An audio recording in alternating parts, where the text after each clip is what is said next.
जिसको जिस वक्त में मरना है उससे 1 सेकंड ज्यादा कोई जी नहीं सकता,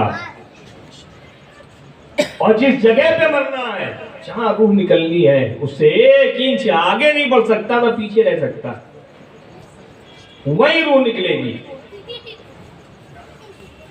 हज़रत सुलेमान अलैहिस्सलाम के दौर में एक शख्स भागता हुआ हज़रत सुलेमान अलैहिस्सलाम के पास पहुंचा। उनकी हुकूमत बड़ी वसी हुकूमत, बहुत आलीशान हुकूमत थी। इंसानों पर ही नहीं, जिन्नातों पर, परिंदों पर, हवाओं पर, मछली पर, हर चीज पे उनकी हुकूमत। एक शख्स दौड़ता हुआ पहुंचा, पीछे पीछे मलकुल मौत भी है। सुलेमान इस्लाम से कहा उसने कि मुझे जल्दी से दयारे हिंद में पहुंचा दीजिए, मेरी बहन वहां रहती है। मैं देख रहा हूं कि मुझे मलकुल मौत बड़ी देर से घूर घूर के देख रहे हैं, बहुत गुस्से में देख रहे हैं। तो हवा को हुक्म दीजिए कि मुझे जल्दी से वहां पहुंचा दे।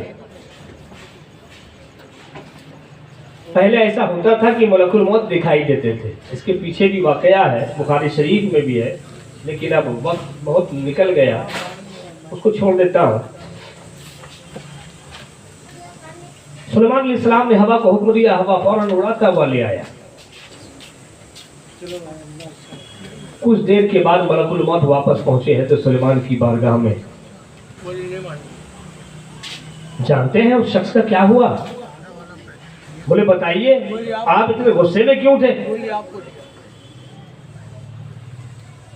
उन्होंने बताया कि इसकी रूह निकालनी थी। इस वक्त में मुझे अर्ज़े मुकद्दस में, फिलिस्तीन में, हिंद में, मैं जब हिंद पहुंचा तो देखा ये शख्स हिंदुस्तान में है ही नहीं, और रूह निकलने की घड़ी आ गई है। फिर मैंने दुनिया पर निगाह डाली कि ये है कहां, तो देखा ये फिलिस्तीन में है। तो मुझे जलाल आ गया कि रूह निकालनी यहाँ, ये अभी फिलिस्तीन में, थोड़ा सा वक्त बचा, यहाँ पहुंचेगा कैसे? मैं फिलिस्तीन पहुंचा उसके पास। वक्त बीतता जा रहा हूं, मेरा जलाल बढ़ता जा रहा है, ये यहाँ है, रूह वहां निकालनी है, कि वो खुद आपके पास आ गया कि जल्द से जल्द मुझे हवा के जरिए से वहां पहुंचा दीजिए। हवा ने इतना तेज उड़ाया कि जो वक्त उसका मुकर्रर था ठीक उस वक्त में वो हिंद पहुंच गया, और जहां उसको वक्त, जहां वो जगह मुतय्यन की गई थी, ठीक अपने जगह पर पहुंच गया। मैं वहां पहुंचा और उसकी रूह मैंने कब्ज कर ली। ऐसे मिजाज मिलता है कि जिसको जहां मरना है वो वहां पहुंच जाएगा। दुनिया की सारी ताकत मिलकर रोकती रह जाए, वो रुक नहीं सकता है। और जिसकी रूह जब निकलनी, जिस वक्त में, उस वक्त में रूह निकल कर रहेगी, दुनिया की कोई ताकत उसको रोक नहीं सकती है।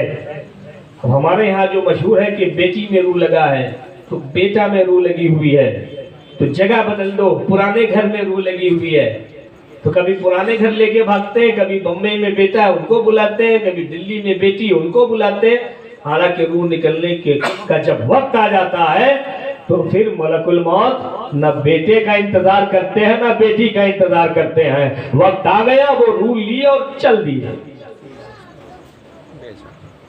अब रूह निकलने की घड़ी होती है। अच्छा, ये वहां बयान हो गया था, उससे आगे बढ़ते हैं। जब मुर्दे को उठाया जाता है, मैयत उठाई जाती है, तो हर मैयत, हदीस पाक में लिखा है कि हर मुर्दा नसीहत करता हुआ जाता है। जब भी कोई मैयत उठाई जाती है तो मैयत नसीहत करती है। आका अलैहिस्सलाम फरमाते हैं, इंसान और जिन्नात के अलावा रब के जितने भी मखलूक हैं सब उस मैयत की बोली को सुनती है। अगर बिल्ली बैठी हो सामने तो वो भी सुने कि मैयत कह क्या रही है, मुर्दा बोल क्या रहा है। आका फरमाते हैं कि हर मुर्दा नसीहत करता हुआ जाता है, कह लोगों मेरे मौत से तुम नसीहत हासिल करो। मुझे जो जिंदगी मिली थी, मैंने जो उसमें जो अमल किए थे वो मेरे साथ जा रहे हैं। तुम्हें मेरी मौत से इबरत हासिल करनी चाहिए। ऐ मेरे प्यारों, ऐ मेरे अजीजों, ऐ मेरे बच्चों, मेरे रिश्तेदारों, मेरी मौत से इबरत हासिल करो। जो मैंने अमल किया वो मेरे साथ जा रहे हैं, जो तुम अमल करोगे वो तुम्हारे साथ जाएंगे। तुम नेक अमल करोगे वो तुम्हारे साथ जाएंगे। तो मैयत की इस नसीहत पर लब्बैक करते हुए हमें भी कदम आगे बढ़ाना चाहिए कि हमें अपनी मौत की तैयारी कर लेनी चाहिए। किसे पता है कब किसको मौत आ जाए। ये दुनिया, जब इस पर आप निगाह डालेंगे, दुनिया की उम्र को देखेंगे, आखिरत को देखेंगे, तो आपको लगेगा ये जो हमें जिंदगी मिली है बस थोड़ी सी है, इतनी सी जिंदगी है। न जाने कितने लोग हैं जो हजारों साल से अपने अपने कब्रों में हैं। अगर आमाल अच्छे नहीं थे, अजाब में है, तो आज तक अजाब में है। और जब तक कयामत ना आ जाए, जब तक कब्र में अजाब होती रहेगी। और फिर उसके बाद रब जब चाहेगा तब सबको जिंदा करेगा। मैदान महशर है। हश्र का मैदान कितने दिन का है? 50,000 साल का एक दिन। 50 साल नहीं, 50,000 साल। कितना जी लेंगे आप? 50,000 साल का एक दिन। सूरज सर के ऊपर बिल्कुल। एक रिवायत में 1.25 नेज़े पर, एक रिवायत में 1.25 मील। और ये मील वो वाली मील नहीं, वो भी हो सकती है, लेकिन सुरमे की सिलाई को भी मील कहते हैं। सुरमे की डंडी। अब इतना करीब सूरज, आज सूरज चौथे आसमान पे है। सूरज का उल्टा रुख है, सीधा नहीं है, सूरज उल्टा है। तो कभी जून के मई के महीने में हम नंगे पैर इस मिट्टी पे नहीं चल पाते। सूरज जब सर के ऊपर होगा और सीधा रुख होगा और जमीन तांबे की होगी, तब हमारा क्या हाल होगा। और 1-2 दिन नहीं, 50,000 साल ऐसे रहना है। लोग पसीने में डूब रहे होंगे। जिसका जैसा गुनाह वैसा पसीना, किसी के घुटने तक, किसी के जांघ तक, कमर तक, सीने तक, कोई अपने अपने पसीने में डूब रहे होंगे। अब हिसाब किताब होगा। 50,000 साल बीत गए हैं, अब हिसाब किताब हुआ। ठीक है, अब पुलसराज से गुजरो। जिसके जितने गुनाह है सर पे डाल दिए गए। 1 किलो हो तो, पहाड़ के बराबर हो तो सर पे दे दिया गया। नीचे जहन्नम है, उस पार जन्नत है। और एक बाल से ज्यादा बारीक, तलवार से ज्यादा तेज एक तलवार है, एक रास्ता है जिसे पुल सिरात कहते हैं। उतना भारी वजन लेके गुजरो इस तेज पुल पे, इस बारीक पुल पे। और अगर नीचे गिरे तो कट के जहन्नम में है। कितनी देर चलना है? 2, 4, 5 मिनट। 1 मिनट चलना हो तो हमारे लिए मुश्किल है, सही, बगैर बोझ के। लेकिन कितना चलना है? 30,000 साल की वो राह है। और 50 और 30, 80,000 साल तो ऐसे ही हो गए। कब्र में जो वक्त गुजरा वो छोड़ के, अब इसके बाद जो जन्नती जन्नत में पहुंचे, जो जहन्नमी जहन्नम में पहुंचे, वो जो अरबों खरबों जितना साल है वो अपनी जगह है, उसको जोड़ेंगे तो पता नहीं कहां पहुंचेंगे। किताब में लिखा है, एक वक्त की जो नमाज छोड़ता है, जहन्नम के दरवाजे पे उसका नाम लिख दिया जाता है। दुनियावी वक्त के मुताबिक उस एक वक्त के नमाज की जो सजा है वो 2,86,00,000 साल जहन्नम में चलना पड़ेगा। एक वक्त की नमाज की सजा ये है। अब वहां कहां अरबों खरबों में बात हो रही है। यहाँ 50, 60 साल, 70 साल की जिंदगी बहुत ज्यादा है क्या? थोड़ी सी जिंदगी है मेरे भाई। समझने की कोशिश करें। हम दुनियादार हो गए, दुनिया में फंस कर रह गए हैं। आज के दौर का बेवकूफ से बेवकूफ आदमी भी ऐसा आपको न मिलेगा जो सफर जितना हो उससे बहुत ज्यादा सामान लेकर के चले, या सफर बहुत ज्यादा है सामान थोड़ा सा लेकर के चले। किसी को अजमेर जाना है, 100 रुपया लेकर नहीं निकल जाएगा, एक वक्त का खाना लेकर नहीं जाएगा। और आपने कभी नहीं सुना होगा कि कोई अजमेर गए तो अपनी पूरी प्रॉपर्टी, बिल्डिंग, जायदाद, फैक्ट्री सब बेच दी अजमेर जाने के लिए। नहीं, दुनिया का दस्तूर यह है कि जहां जितने दिन रहना है उतने ही दिन का इंतजाम करके ले जाते हैं। यहां से आसनसोल जाना है, सुबह जाना और शाम में चले आना है। इतना छोटा सफर है आपका, तो पॉकेट में 1000 रुपया दिए तो निकल चलेंगे। 10 लाख रुपए लेके नहीं जाएंगे आसनसोल। हम जहां जितनी देर रहना है उतनी देर का इंतजाम होना चाहिए। अब अगर हज करने जाना है तो हज करने में जितने जरूरत है 8 लाख 10 लाख ले जाएंगे।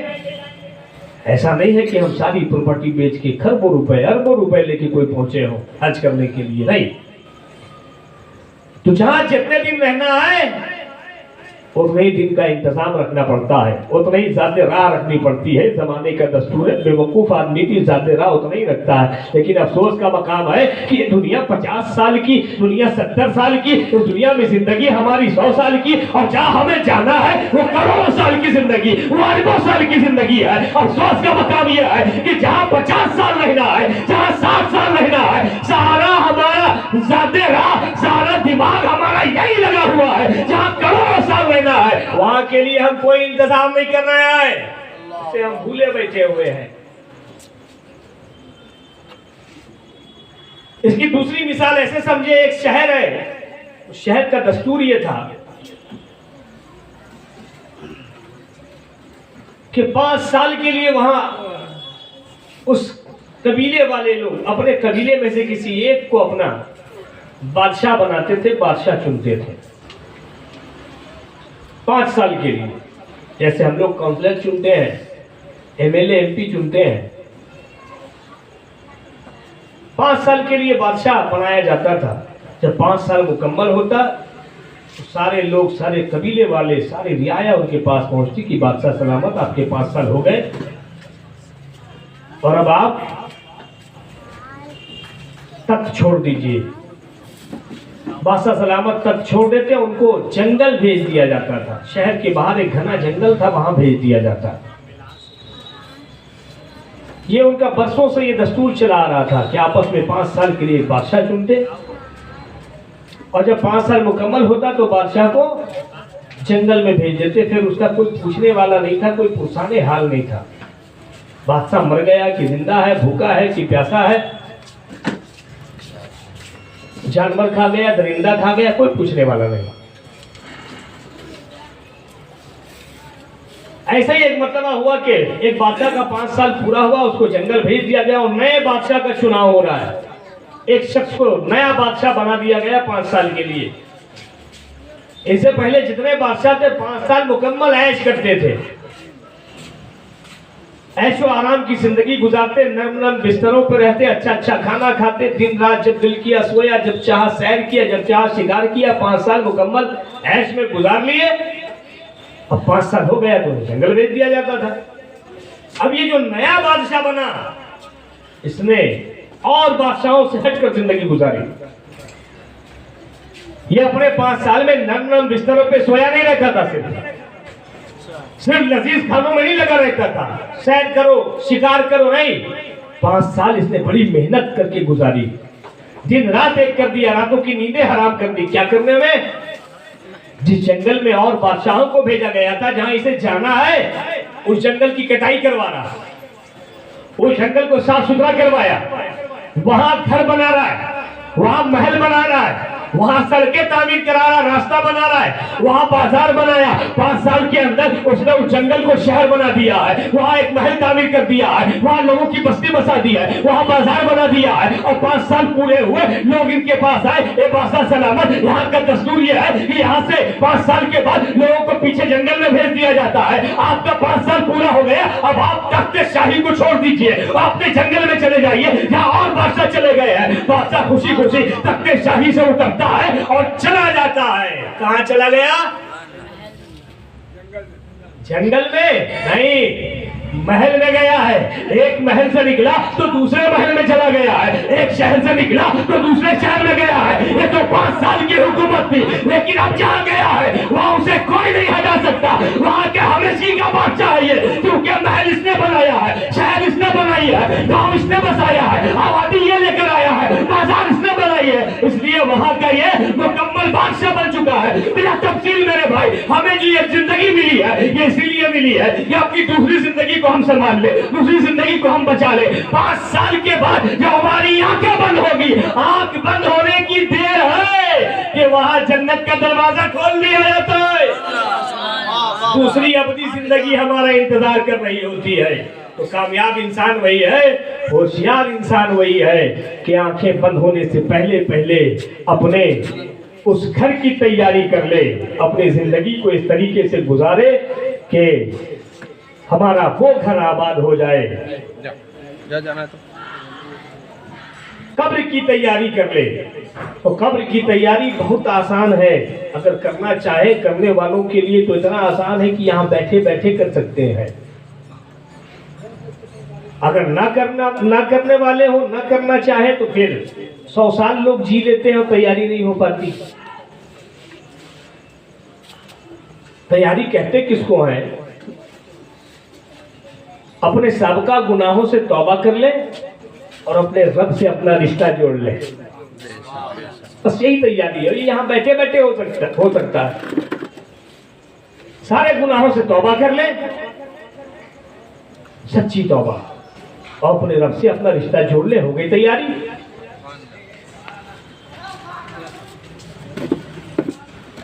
तौबा आज भी किया जाता हमारे माहौल में, हंसते हुए गाल पे थप्पड़ मार लेते हैं, तौबा तौबा तौबा, इसको तौबा नहीं कहते। हाँ, ये तो मजाक है। तौबा नाम है निदामत का, पशेमानी का, शर्मिंदगी का। हमें एहसास तो हो कि हमने गलत काम किया है, हम शर्मिंदा तो कि हमने गुनाह किया है, शर्मिंदा हो और आगे ना करने का अहद हो कि और ये गुनाह नहीं करेंगे, इसी को तौबा कहते हैं। बंदा जब तौबा करता है तो परवरदिगार बहुत खुश होता है। सारी इबादतों में सबसे खुश परवरदिगार उस वक्त होता है जब बंदा रब की बारगाह में तौबा करता है। और जिसकी तौबा जैसी, रब्बे करीम उसको मकाम भी वैसा देता है। नबी पाक सल्लल्लाहु अलैहि वसल्लम फरमाते हैं, ताइबु मिन ज़म्बि कमल ज़म्बलहु, तौबा करने वाला ऐसा है जैसे उसने गुनाह किया ही नहीं। वाह बेशक बेशक, सुभान अल्लाह, जैसे उसने गुनाह किया ही नहीं। ये मैं मेरे हिसाब से देखे, मेरी निगाह से देखे तो तौबा की सबसे कम फजीलत यही है कि उसके गुनाह माफ कर दिए जाए जैसे कि उसने गुनाह किया ही नहीं। वरना जिसकी तौबा जैसी, जितने दिल से तौबा करते हैं, जितना रो के गिरगिरा के तौबा करते हैं, अल्लाह वैसे ही मकाम देता है। कितने ऐसे हैं कि तौबा किए रातों रात वलियों के ताजदार बना दिए गए, तौबा किए और रातों रात रब्बे करीम ने विलायत अता कर दिया। रब्बे करीम कुरान पाक में फरमाता है, युबद्दिलुल्लाहु सय्यातिहिम हसनात, सिर्फ ये नहीं कि तुम्हारे गुनाहों को माफ कर दूंगा, बल्कि तुम्हारे जो गुनाह थे, इतने सारे गुनाह है, युबद्दिलुल्लाहु सय्यातिहिम हसनात, इन गुनाहों को नेकियों से बदल दूंगा, सारे गुनाह को नेकी बना दूंगा। और इसी पर बस नहीं है, मैंने कहा ना, जिसकी जैसी तौबा और अब वैसा मकाम देता है। इतना खुश होता है परवरदिगार। नबी पाक सल्लल्लाहु अलैहि वसल्लम फरमाते हैं, मुकाशफतुल कुलूब में इमाम गजाली इस हदीस पाक को नक़ल फरमाते हैं कि गर्मी के महीने में सहरा में कोई शख्स सफर कर रहा हो,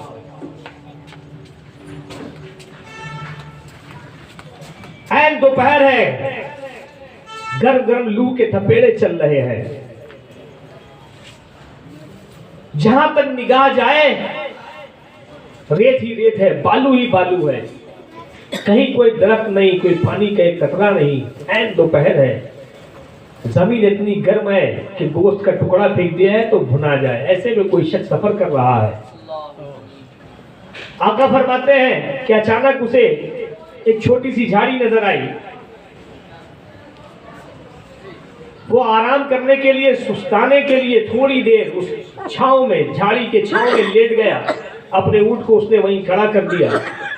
जब उसकी आंख खुली तो देख रहा है कि उसका ऊंट गायब है। जिस ऊंट पे उसका खाना है, पानी है, ऊंट नहीं है। अब दीवानों के तरह अपने ऊंट को तलाश रहा है। कभी रेत के उस टीले पर जाता, कभी रेत के दूसरे टीले पर जाता। प्यास की शिद्दत गालिब आ गई है, प्यास अलग तेज लग रही है। खुले आसमान के नीचे कोई झाड़ी नहीं है, कोई छांव नहीं है, गर्म गर्म रेत है, तो प्यास का आलम क्या होगा। आका फरमाते प्यास की शिद्दत में कभी दौड़ता हुआ वो रेत के इस टीले पर जाता कि शायद उधर पानी हो या मेरा ऊंट हो, कुछ नहीं है। कभी रेत के दूसरे टीले पर जाता, उसके होठ खुश्क हो गए, जुबान सूख गई, आखिरी में जुबान बाहर निकल आई प्यास के वजह से। प्यास से निढाल होकर जमीन पर गिर गया। अब उसे लगने लगा कि मैं प्यासा मर जाऊंगा। जब उसे यकीन हो गया कि मैं मर रहा हूं, आका फरमाते तब उसने आंखें बंद कर ली कि मुझे मौत आ रही है। आंखें बंद कर ली, आंख लग गई उसकी। अब जब आंख खुली है तो देख रहा है फिर वही छाव है, वही ऊंट उसके सामने है, वही दाना है, वही पानी है। अब सोचे उस ऊंट वाले को कितनी खुशी होगी पानी देखकर, उस ऊंट वाले को अपना ऊंट देखकर कितनी खुशी होगी। नबी पाक फरमाते हैं उस ऊंट वाले को अपना ऊंट देखकर, पानी देखकर जितनी खुशी होगी उससे कई ज्यादा खुश परवरदिगार होता है जब कोई बंदा रब की बारगाह में सच्ची तौबा कर लेता है। रब की बारगाह में सच्ची तौबा कर लेता है, रब करीम सिर्फ ये नहीं कि उसके गुनाहों को माफ करता है, रब इतना खुश होता है उससे कि नवाज देता है। मैंने वहां एक वाकया सुनाया था, हालांकि कई वाकया मैंने सुनाया था। वहां एक वाकया तो वो था जो लाइफ चेंजिंग वाकया है, बहुत लंबा है। कभी मौका रहे ऐसा तो मैं इंशाअल्लाह फिर बयान करूंगा कि रब खुश कितना होता, कैसे नवाजता है। विलायत की दुनिया में बहुत ऐसे नाम है, बड़े बड़े नाम, जिन्होंने तौबा किया। जिंदगी कुछ और थी, लेकिन जब तौबा किया तो वलियों के ताजदार हो गए हैं। उनमें से एक नाम हबीब अजवी है, जिनका तौबा मैंने वहां बताया था आपके पिछले गली में। एक नाम फुजैल बिन अय्याज है, गौस पाक के पीर के भी दादा पीर के दादा पीर है फुजैल बिन अय्याज।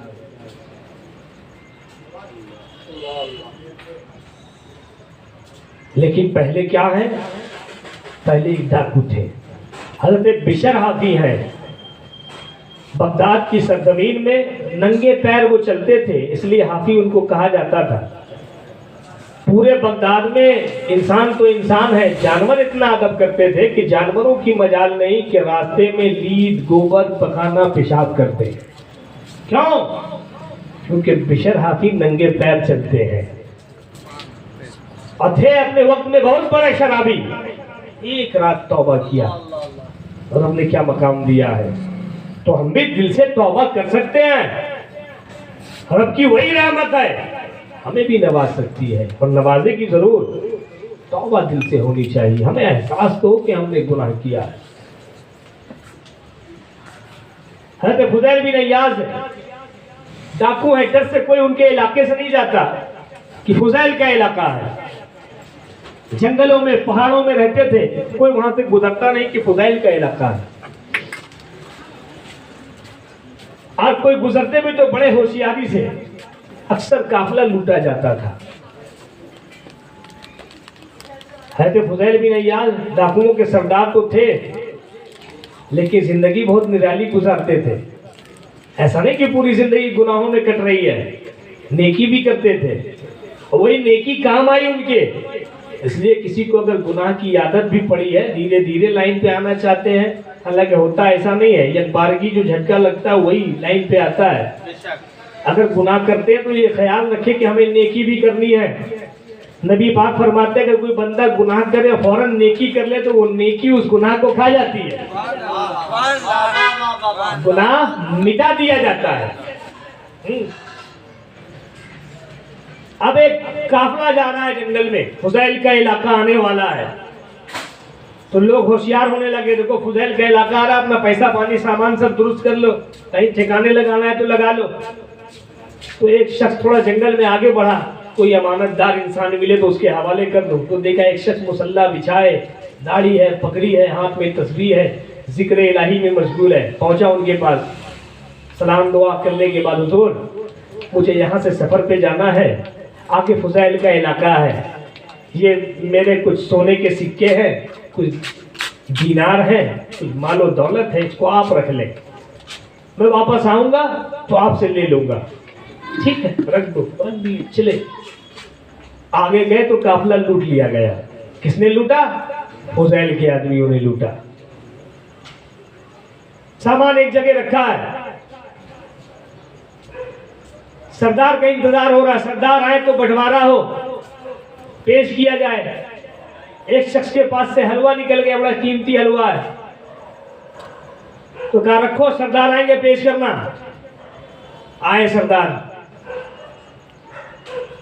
सरदार जब आए तो पहले एक शख्स ने आगे बढ़ के हलवा पेश किया कि शायद दिल नर्म हो जाए, कुछ अच्छे से काम हो, वरना डाकू सिर्फ माल नहीं लेते, जान भी ले लेते हैं, तो कम से कम जान बख्शी हो जाए। आगे बढ़े, हुजूर हलवा बड़ा लजीज है, खा लीजिए। बोले मैं रोजे से हूँ। कैसा डाकू है, महीने में रोजा, रमजान नहीं है, रोजे से है।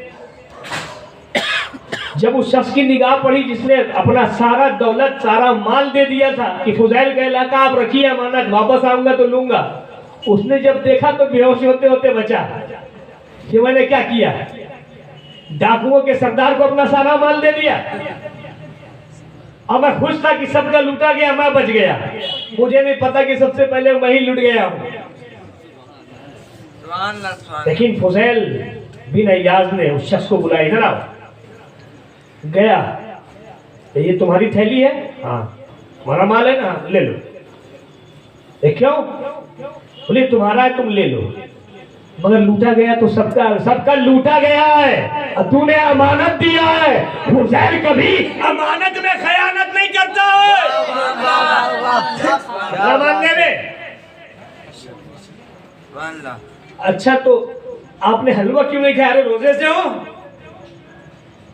आप, डाकुओं के सरदार हो। मैंने देखा मुसल्ला बिछाया, आप तस्बीह गिन रहे थे। बोले हाँ, तो तूने मुझे क्या समझा है, मैं डाका डाल रहा हूँ तो क्या अपने खुदा को भूल गया हूँ? अरे कुछ तो ऐसा काम हो तो उससे सुलह कर सको, उसके बारगाह में पेश हो सको। सर मुझे उसके बारगाह में पेश होना है तो क्या सिर्फ गुनाह लेकर पेश होगा? मेरे पास कोई नेकी नहीं होनी चाहिए, मैं कुछ नेकी भी करता रहता हूँ कि उसको मुंह दिखा सको। बात तो आई गई हो गई है, लेकिन यही नेकी है जो एक दिन फुजैल के काम आ रही है। एक काफिला गुजर रहा है, उन लोगों में से एक बुजुर्ग ने कहा कि देखो फुजैल डाकू तो है, बहुत खतरनाक डाकू है, बहुत बड़ा डाकू है, लेकिन फुजैल की एक कमजोरी भी है, वो डाका डालने के साथ साथ इबादत गुजार भी है, नेक बंदा भी है, रहमदिल भी है, कुरान की तिलावत भी करता है और कुरान की तिलावत सुनता भी है। कोई कारी अगर है तो कुरान की तिलावत शुरू कर दे, मेरा दिल कहता है कि काफिला बच जाएगा। एक कारी ने कुरान की तिलावत बड़े प्यारे अंदाज में शुरू कर दी। उधर से